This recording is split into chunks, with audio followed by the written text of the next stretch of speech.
Co-presented by Vimal. बोलो जुबान केसरी. विधान परिषदेसाठी भाजपची आज वर्षावरती बैठक. कोर कमिटीच्या बैठकीत नावांवरती शिक्कामोर्तब होणार. भाजपच्या वाट्याला 10 पैकी 6 जागा. विधान परिषदेच्या एका जागेसाठी मातोश्रीवरती लॉबिंग सुरू. उद्धव ठाकरेंच्या उमेदवारीवरती काँग्रेसची अट. वरिष्ठ नेतेही आग्रही, तर दुसरीकडे अंबादास दानवे आणि वैभव नाईकांची राऊतांमार्फत मोर्चे बांधणी. राज्यात 50 आमदारांचे प्रस्ताव दडपल्याचा आरोप. विधानसभेच्या विशेषाधिकार समितीकडे प्रस्ताव पाठवण्यास टाळाटाळ. आमदारांना न्याय कसा मिळणार? विशेषाधिकार समितीचे अध्यक्ष नरेंद्र बोंडेकरांचा सवाल. भाजपच्या मोर्चात महिलांपेक्षा पुरुषच जास्त. 1500 रुपये बंद झाल्यावर खरी नारीशक्ती दिसेल, संजय राऊतांचा घणाघात. भाजप मोर्चातील ट्रॅफिकवरनं महिलेचा महाजनांवरती संताप. पहिल्यांदाच मंत्र्याला इतक्या शिव्या पडल्या. नाना पटोलेंची टीका. तर ट्रॅफिकमुळे नागरिक संतापले, पुढे खबरदारी घेऊ, बावनकुळेंची प्रतिक्रिया.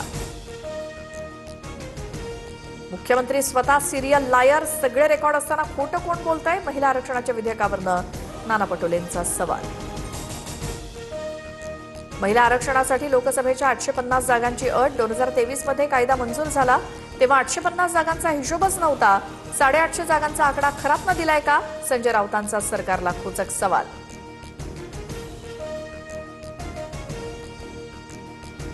एसआयटी चौकशी दरम्यान भोंदू खरातची प्रकृती बिघडली. चौकशी दरम्यान छातीत दुखू लागल्यामुळे खरातला तात्पुरता ऑक्सिजन लावण्यात आला. खरातला मळमळ आणि उलट्यांचाही त्रास. भोंदू खरात प्रकरणात तपासाला वेग. एका बड्या हॉटेल व्यावसायिकाची तब्बल 6 तास चौकशी. जमीन व्यवहार आणि आर्थिक गैरव्यवहार प्रकरणात चौकशी. सूत्रांची माहिती. भोंदू खरातची 5व्या गुन्ह्यातली पोलीस कोठडी उद्या संपणार. तर कल्पना खरातच्या अटकपूर्व जामीन अर्जावर सुनावणी सुरू. राहता न्यायालयात आज निर्णायक फैसला. कल्पना खरात 1 एप्रिलपासून फरार. परतवाडा लैंगिक शोषण प्रकरणातील आरोपी आयांची पोलिसांकडून धिंड. भर रस्त्यातून धिंड काढत मित्राच्या घरी देखील तपास. समरसपुरा पोलिसात आयांची कसून चौकशी. 34 मुली बेपत्ता झाल्याच्या दाव्यात तथ्य नाही. चुकीच्या माहितीमुळे राळेगावची बदनामी. भाजप आमदार राजू तोडसाम यांचा पक्षाला घरचा आहेर. पुण्याच्या हिंजवडीमध्ये कॉर्पोरेट जिहादचा आरोप. धार्मिक विधीसाठी कंपनीत विश्रांती कक्ष.